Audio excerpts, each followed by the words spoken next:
السلام علیکم دوستوں، میرا نام ہے ڈاکٹر کیسر لیاس۔ کیسے ہیں؟ امید ہے آپ خیریت سے ہوں گے۔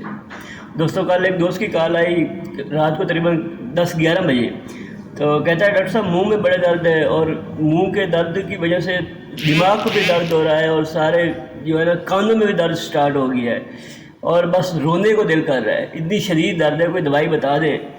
تو میں نے اسے دوائی بتائی، میڈیکل اسٹور سے لی، اور پھر اس کا میسج آیا، کہتا ہے ڈاکٹر صاحب اب بہتر ہوں۔ تو میں نے سوچا کہ آپ کے ساتھ بھی شیئر کر دوں۔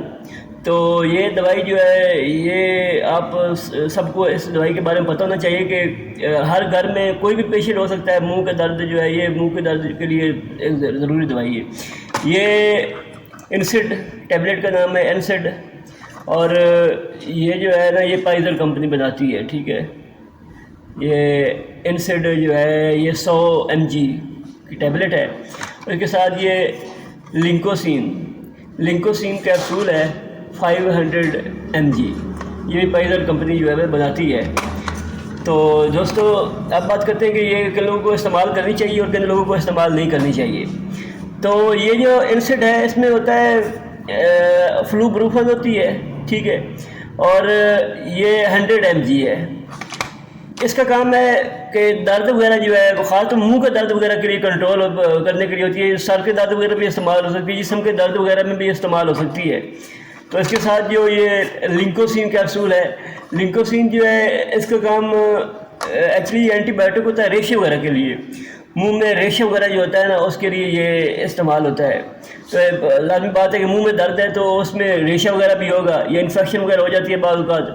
تو اکثر تو یہ آپ ایک خوراک جو ہے وہ روزانہ استعمال کر سکتے ہیں۔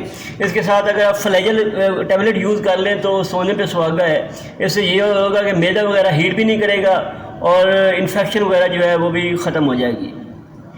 اس کے علاوہ دوستو، منہ کا درد جو ہے نا، اس کے لیے احتیاطی تدابیر بھی آپ کو بتا دیتا ہوں کہ کوشش کیا کریں کہ جب بھی آپ کرتے ہیں، کھانا وغیرہ کھاتے ہیں، تو اس سے پہلے اس کے بعد میں لازمی برش کریں یا کلی وغیرہ کریں، تاکہ منہ میں کوئی ذرات وغیرہ نہ رہ جائے۔ کھانے کا ذرات جو ہوتے ہیں، اس سے یہ ہوتا ہے کہ آپ کا جو اندر اس انفیکشن وغیرہ پھیل جاتی ہے، اس سے درد وغیرہ ہوتا ہے۔ تو یہ گولی زیادہ کھانے سے آپ کا معدہ وغیرہ جو ہے وہ ہیٹ بھی ہو سکتا ہے، اور بچے وغیرہ یہ گولی نہ استعمال کریں، اور پریگنسی میں بھی لیڈیز جو ہے وہ ڈاکٹر کی ہدایت کے مطابق استعمال کریں۔ تو یہ تھی آج کی ویڈیو پسند آئی ہو تو لائک کریں، اور چینل کو سبسکرائب کر لیں تاکہ نئی آنے والی ویڈیو آپ تک پہنچ سکے۔ شکریہ۔